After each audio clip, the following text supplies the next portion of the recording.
Hi, and welcome to another exciting episode of the Andre the Beast Creighton Show. I never know who's going to walk into the studio, and today is no exception to the rule. We have in studio comedian sensation himself, Stratton Smith. Welcome to the show, big guy. Thank you for having me, man. Thank you. Let's get right down to it. You got you a drink, I got me a drink. You've been through a lot. Tell the viewers a little bit about you before we get all in depth into your life. I read your bio, I followed your career. I mean, truly, I seen you take pain and turn it into an art form. Tell the viewers a little bit about you. Yeah, so then I'm pretty easy. Stratton Smith, grew up on the east side of Indianapolis, so I am a local guy here. But yeah, talking more about bringing the pain like to light. I have been rewarded by the universe over and over again. When you show vulnerability, it gives back a lot of acceptance Right. instead of that shame and that guilt that I think we have like preconceived notions about. So then now I've got a special coming out called Child Divorce, which is like the biggest trauma of my life. When I saw that, I was like, wow, we definitely got to get into that. But you got another one, too, that you produced, too. What was that called? Yeah, so my first comedy special I did was The Adventures of Cuckleberry Finn. Save that. Don't tell us yet on that one. No, I got you. So you grew up on the east side. And for those that don't know, the east side is like back in the day. You had your good, your bad, and your ugly. You're a Warren Central East Sider, right? Yeah, I grew up in the Warren Central school system, and then parents split up, and then I ended up moving to Hancock County. But then Where in the heck is Hancock County? So Hancock County is it's crazy. It is just on the other side of the east side. I graduated from the school called New Palestine High School. Okay. And so New Palestine, it is 95% white, whereas like the east side is like pretty 50-50 even Right, cut. right. So then I get from my east side and go over to New Palestine. Now I'm like, you got a culture shock. where did all my black friends go? Like literally, that's what it was like. Yeah, yeah. What was it like growing up in your household? And what was the reason that you had to go from there to the Palestine area? Yeah, I had a really normal like childhood. I was raised by two firefighters, Indianapolis Fire Department people, and then when I was 12 years old, they split up over my mom cheated on my dad, and they were married 25 years, and it was like a really big culture shock for everybody. When did you find out that there was infidelity? They just didn't come out at 12 years old. No, they did it That's it. really well. So Really? When I was 12, they said, hey, I'm not in love with your dad anymore. That's all I got. And then every year from then on, you learn a little bit more. I probably didn't learn until I was like probably 17. Who did you learn a little bit more from? Was it your siblings or was it your mom and your dad? Because you said they did a great job in basically telling you. Yeah, it was my mom and my dad, a combination here and there. But my mom is still with the person that she cheated on my dad with. So Really? Oh, you got a relationship with him? there's a relationship for sure. Yeah. Wow, okay, Yeah. I mean, okay. I have known this guy since I was like 12 years old. But the story was my parents were married 25 years. This guy was an old high school sweetheart from 30 years prior to that. And he ended up coming back into the situation. And now he is married to my mom and he's stepdad. At 12 years old, I know you don't know a lot that goes on in the house because you're playing, you got your set of friends. But did you notice anything? Did your brothers and sisters notice anything? Any conflict in your household between your mom and your Not dad? even a little bit. And I Really? know that is crazy to hear. I did not grow up in a loud household with a lot of chaos. I can't come from two feelers, two very kind of quiet. I didn't get yelled at a lot growing up. So then when this That's because you ended, told a lot of jokes. bro, I have got like youngest child syndrome out the ass. Like I am. So on my grandmother's side, I am the youngest of 8 grandchildren by 12 years. Okay. So it's like that younger child syndrome. I'm not the smartest. I Yeah. am not the strongest. You know how to fit in. I gotta tell jokes, bro. I gotta tell dick jokes. That's what I'm doing. So when when they start breaking it to you, how did you start accepting what was going on? You see that they're out of the house, but how do you still navigate? Because I'm pretty sure you're close with both your mom and dad, and then you still got this new guy. Was there resentment with your dad and the new guy? Yeah. I mean, like paraphrase. Yeah. There was, and there still is like hostility in like Really? that because I have a sister that's 12 years older than me. So then when they split up, my sister was 25. She had already lived a life. She had seen my parents married for 25 years. Right. And then this new guy comes in. She's still taking it hard to this day, and I'm still taking it hard to this day. Really? Like what? That's kind of interesting. You still taking it hard to this day, but you're older. What makes it hard for you to take? I think it was the timing of it happening. So this happened when I was 12 through like 16. So these are the years that you're really learning about relationships Right. and how they work. And, and we live in a very traditional monogamous, Right. it's like, but then so how could you do this to your partner? Right. And I'm learning this. This is my only model I have for like relationships in my life. Right. So then today I still struggle with like the concept of monogamy and abandonment issues and knowing that somebody's going to stay, it could be taken away just like that. That's funny that, Yeah. you have openly admitted to that. And a lot of us in a male dominant society, we internalize that so much. I appreciate you coming on here, even sharing that. I'm gonna cheers to that. Thank you. Part of your life. So knowing that still bothers you today, take me into, how does that affect you going into your own relationships? You said you dealt with, the fear of abandonment, the fear of trust, and how does that go into your relationships? You're 18 years old. This happens at 12. You're going up. Take me a little bit of that, how that affects you going up.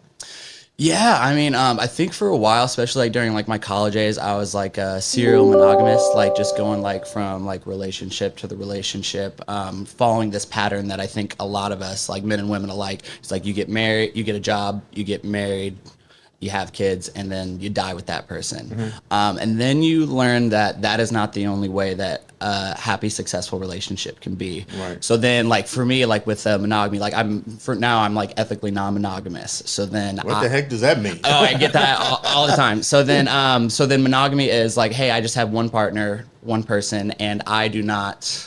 Like you don't look at anybody else. Right. Whereas like a very like loving and endearing way to me is my connection with one person isn't affected by another. Okay. I look at it as like a bird in a cage. So you can be a bird in a cage with a locked door, live your life, and that's cool. But then what if you were like in a cage with somebody, but the door is open, and then you're a bird, you can fly this way. You're a bird, you can fly the other way. Mm-hmm. But at the end of the day, you can gotta- come back to the cage just because you like being birds with each other. Okay. That's kind of like my euphemism of it all. Does it play out? It plays out. And for you, does it play out? Yeah, I've got a very loving partner, and she sees her people, I see my people. But there is a foundation of like love that we've like really gotten. Wow. Yeah, and the look on your face is usually what it gets because we have like this very like traditional like monogamous society. How did you introduce this to your partner? So then she had already had a background with it as well with a partner previously. I have had like You mean she had her own trauma? yeah, issues? well, yeah, she's got her own trauma, and I never like to speak on anybody else's trauma, but then just maybe like having a household that wasn't exactly the best like role model on what I would want going forward or what she would want going forward. But yeah, she's got her own story and everything like that. But then, yeah, I'm about to say, and here's the thing, I'm 29, I am figuring it all out. I think, Right. You're still young. You're still figuring it out. yeah, that's what I always like to emphasize is like, I'm still figuring this out. I just got here. You had when we was off camera, you were sharing with me even more in depth about a relationship that really touched me, and I can sense by the conversation that it touched you. Tell your story about the young lady that was in the car accident. Was that your first love? That was the first time I said I love you to somebody and I meant it. And then when you're 18, you're kind of like developing your own like Right. definition of love. Yeah, I met this girl when I was 18 years old. It was like a summer love thing. She went to Warren Central, like where I grew up, and I went to New Pal, but we met for a summer, and it was like... What attracted you to her? You met that summer love. What was it that made you go, woo? My woo was that she was goofy, and that Okay. was my favorite thing in the world. Because usually you see me, I'm like 6'2", I'm lanky. Yeah, like yeah. I am the goofy looking person. But then she had a gorgeous smile, gorgeous personality. She was amazing. Her name is Jess. She was great. Okay. But then what had happened was when I went to college, she was going to help move me in. And so the morning of, she was on her way to my house. She ended up getting into a pretty serious car accident. And then fast forward a few months, she was in a coma. And when she got out of it, she was kind of starting back from step one, learning how to do a little bit of everything. And that was the first time I really like felt trauma, that kind of felt that numbness. And yeah, it was She later it's tough. passed too, right? She later passed in I believe it was 2020 with COVID complications, and that was the hardest. Did she ever remember you? It's not. It's hard to say because the communication was not super clear. I can't say what one way or another. I'd like to think that she did, but yeah, it's hard to say. 18 years old, you're coming out of seeing your mom and dad, adjusting to a new family that you're still, whole family still dealing with, but even more important is carrying the weight from now on for a quick summer love that you probably would have thought would have been your soulmate. How do you maneuver? 18 years old, I can't even imagine how long you have to carry that burden. Man, I got rocked when that happened because it was like this new part in my life. This was like the first day of college. Like everything was supposed to be simple. And then it's hard to say if like, hey, this is my soulmate. We were just 18 and then we were just figuring it out. It was like a really great relationship. But it really like in retrospect gave me like the value of like life and how anything can be taken away tomorrow. And it definitely like was like trauma, and then eventually it like turns into a story. But man, I'm really thankful that I met her and I went through that, but it took me a while to get there. How much of this resonated into you saying you've been in college? What was you going to major in? So I went in as a marketing major. Yeah. When did the transition happen? Because you still got pain. You're 18 years old. Let's get real. Wasn't nobody going to therapy back then. No, man, no. Wasn't going to therapy. That wasn't even on the table. And at 18 to 25, you're in the college life. When did that transition take place to say, you know what, I'm gonna get that marketing or whatever degree, but something is driving me to comedy? Because you guys met under all your situations in your life. You dealt with that enjoyment of laughter, that happy place. When did the transition happen for you? I think it was, well, I've always been a comedy fan. That has been like... Who's your favorite comedian? Please say Jerry Seinfeld. No, love Seinfeld. So I grew up with two parents that were older. They had me in their 40s. So I grew up with like Richard Pryor, George Carlin, like the Eddie Murphys, that old school. Andrew Dice Clay, maybe? Yes. Oh my gosh. My dad talks about Andrew Dice Clay at least once a week. So then my favorite comedian, it depends on the day. It depends on the day. I love Dave Chappelle. Anthony Jeselnik is a really good writer because I really like My Darkness. Love Bo Burnham for performance actives. I like a little bit of everybody, if that makes sense. Yeah. Like if you're a comedian and you're doing it, odds are I'm going to be like a fan of at least a little bit of you. How do you take those individuals? Those are some great names. How do you take those and put them into crafting your skill? What part of each one of those individuals do you bring into your comedy, and why? Yeah. Oh, I think with like writers like Jeselnik and Bo Burnham and like John Mulaney, who just had a really great vulnerable stand-up special coming around. I think the biggest thing I like about them is writing. So then I started as a marketing major, but I ended up becoming an English major. Okay. Which is like, my dad is not proud of me, and that's okay. But no, why isn't he? No, I'm just because joking. He wants you to be something else. Yeah, no. My parents, both my parents were firefighters. So they were like, just go do anything. The fire department will always be waiting here for you. But yeah, so I have a real big heart on writers. So then people that can have like a really good delivery, a really good structure, and it's almost like mathematical in a sense, which is funny because I'm an English major. I don't do numbers. But then there's like I don't know, anyone that can make you zone out for an hour and a half and forget about your bullshit. Right. That is why I fell in love with movies, comedy, anything. Because for an hour and a half, I don't have to think about the shit that's going on in my life. I get to just be entertained. So I think it's that trance effect that people have. How much of your life do you bring into your comedy, and why?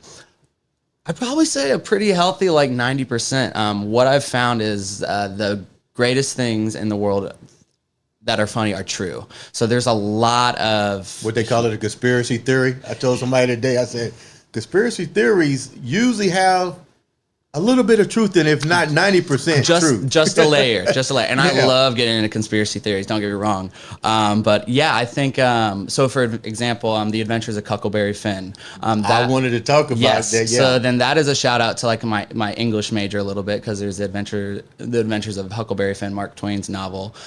But in this special, I tell a very vulnerable, about 8-minute story about a cuck situation that I got into in my early 20s. Are you familiar with cucks? Please share. Yes. Okay. I love that I get to break the news to you. So a cuck it's short for cuckold, which is a person that watches their partner with another person. And what's it called again? A cuckold. Okay. Yeah. Go right ahead. So then there was a story that I had where I met this couple and this woman online on Tinder, which is the darkest place in the world. But I met them in my early 20s, and they said, hey, I'm really into having my husband my husband's really into me watching me with another man. Would you be interested? I'm like 21 years old at this time. I'm like, oh my gosh, somebody wants to like touch it. I'm in. And then so in the special, I kind of talk about the story and how the nerves behind it and the craziness of it. But more than anything, I think it's educating people on what the cuck lifestyle is like. How much is this story is actually true? I'd say about 90%. So it's a real thing that actually happened. The concrete details and pillars, those are what happens, and then you just kind of play with like the dialogue. How did that make you view people at that point? Like you walk in there and this scene is about to play out. Yeah. Like you go through with it, but once this scene is over, did you look at life any differently? Yeah, man.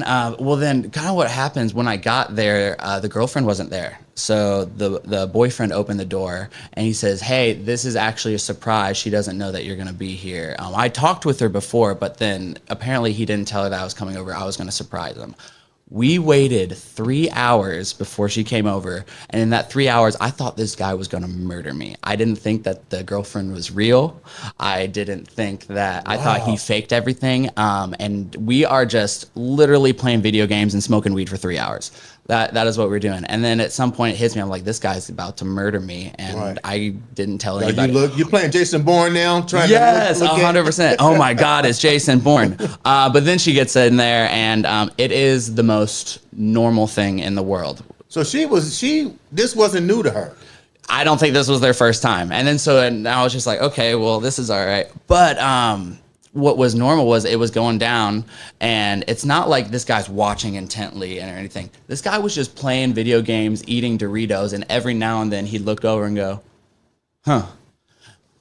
Most normal thing in the world. And it was normal. What was her reaction? She was just enjoying it. She was having a good old time, if I may say so myself. But this was like a Tuesday evening. Like, this is middle of the week. Wow. You had to look at people. Did they ever call you back? I went back one more time. One more time. Because he didn't murder me, so I was like, all right, it was fine. That is crazy. So you also do another play. What's that about? Oh, yeah. So I've got a special that's coming out on Thanksgiving. It is called Child of Divorce. I know that's got to be the true story. That is a true story. Of you and what you're sharing today. Why do this particular skit? Well, I kind of get into it in the special, but this is actually a big love letter to my parents. So then you see Child of Divorce. I think a lot of people assume like, oh, he's about to like roast his parents. How dare you do this? Woe is me kind of thing. I have never accepted like the victim like lifestyle once in my life. But I think the purpose that I wanted to have with this special is I want people to talk about it more. Especially you kind of like briefed on it a little bit. Like men, we do not open up. We're not vulnerable as much as I think we should be in this society. Right. But I was making this one for the children of divorce. So then, in our society, 50% of marriages, end in divorce. Mm-hmm. That means like 40% like have kids kind of thing. And I don't think anybody's talking about it.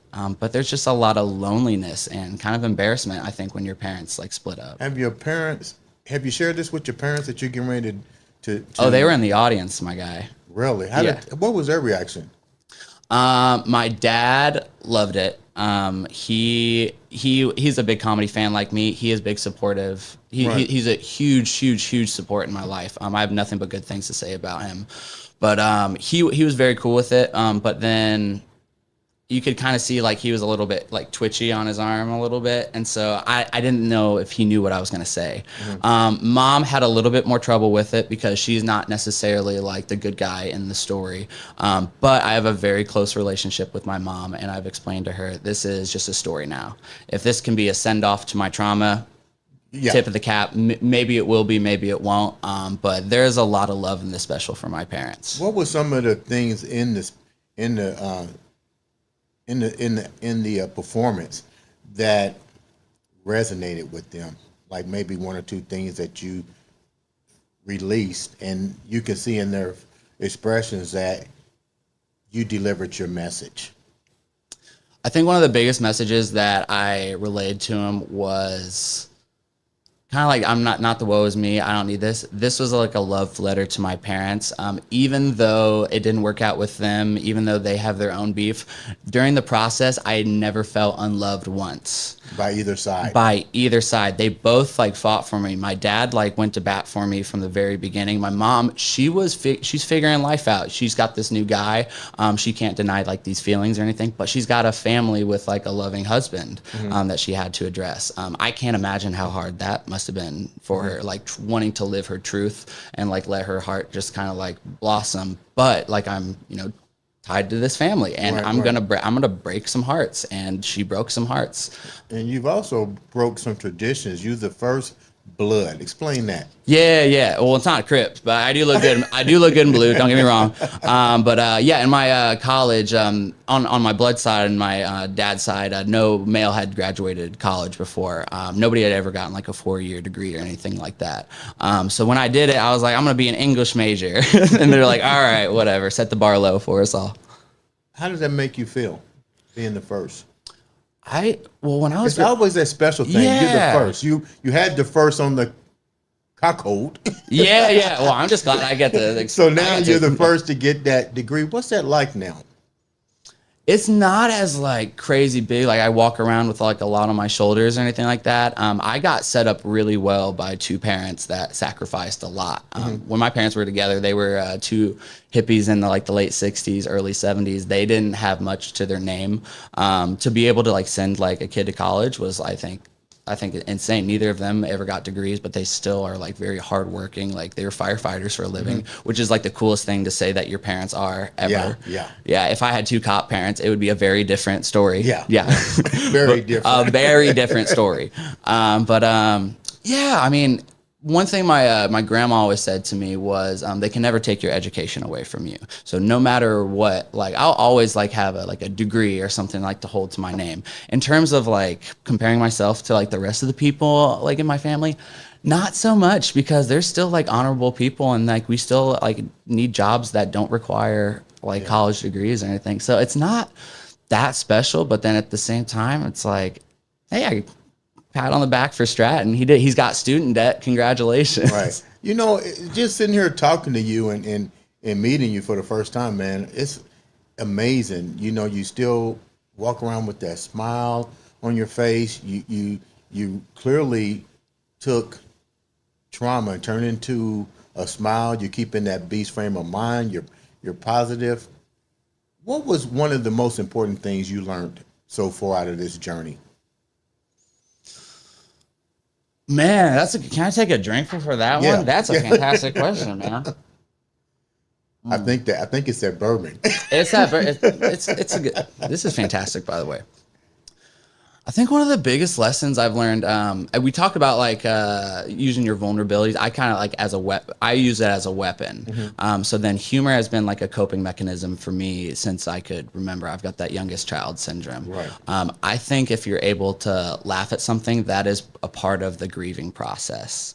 When you can start to make jokes about something that's personal to you and not like, I don't know, if you can joke like at yourself about something, I feel like you can get through just about anything. Do you look in the mirror and really say, I'm gonna make a joke out of this when something hits you? I don't have to wait for a mirror. I think I hear it and I'm just like, you already got it processed? I think that's my response. Okay. I think a lot of times one of my superpowers I tell people I have is making people laugh at funerals.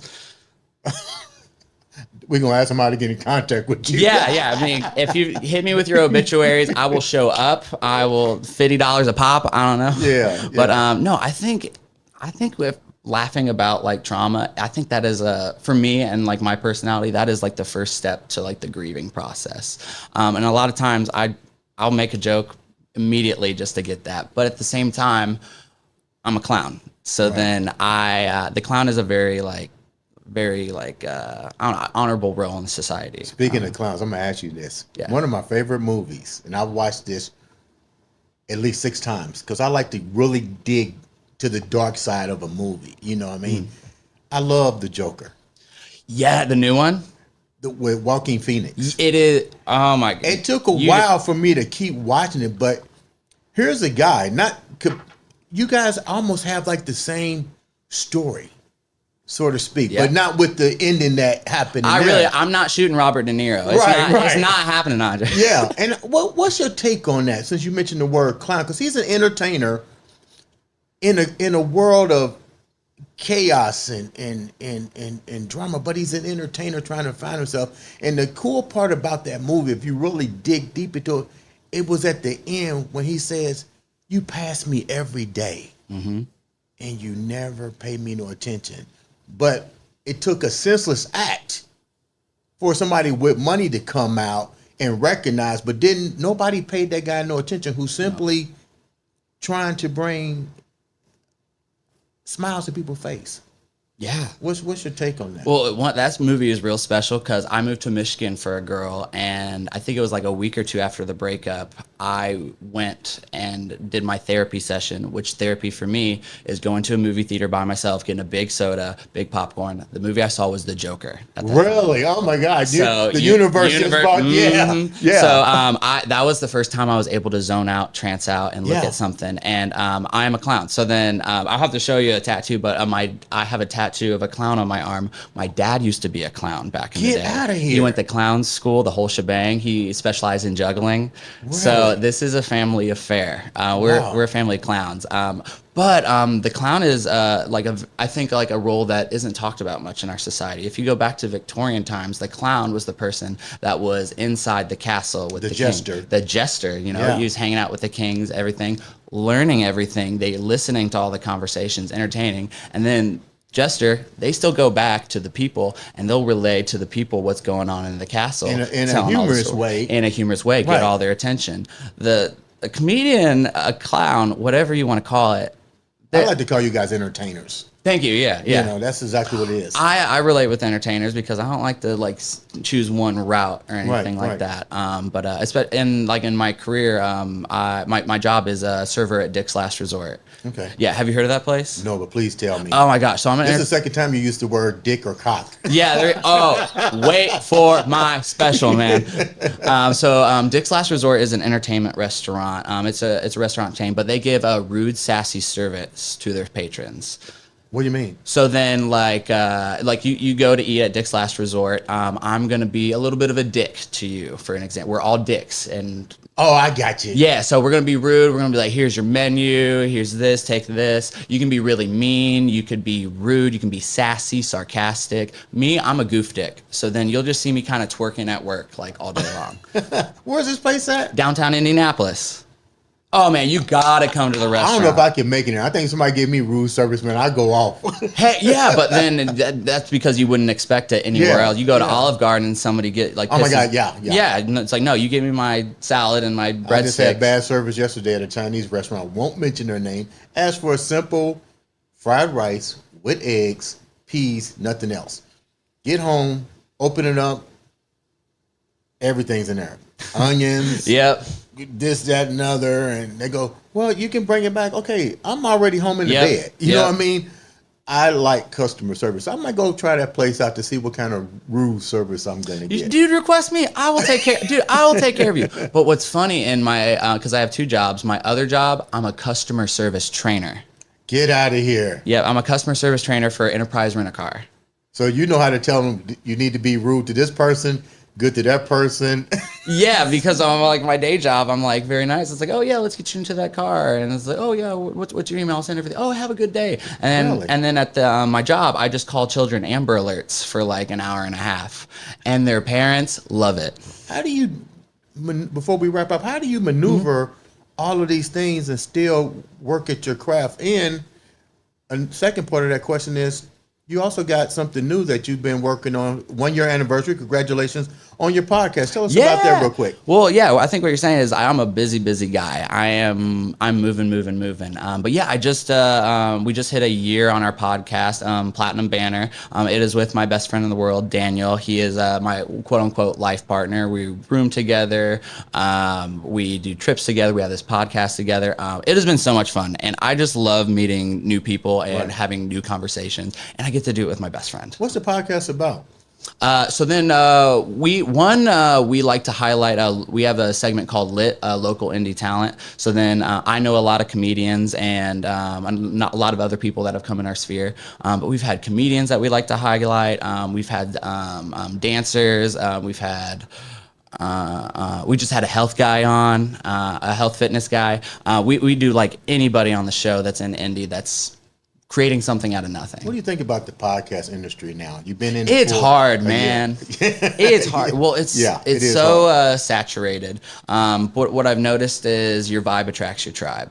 If somebody likes your vibe and likes your energy, they'll keep listening and everything, and everybody else they won't. But then whoever you capture, that's it. But it is the hardest thing. So then shout out to how fantastic this is. This is fantastic. I have like a small room in my house that we cram in, and so what's the hardest part about being a podcast developer? You've been in the business now for a year.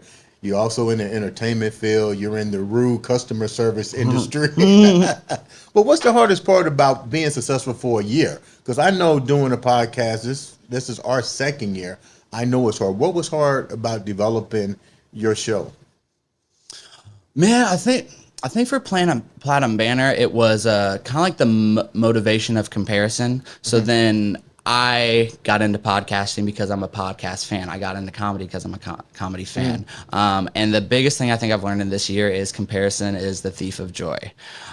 So then if you are comparing yourself to the Joe Rogan podcast or Armchair Expert with Dak Shepard or you know all these other like really powerhouse, then you're probably not going to want to post. Right.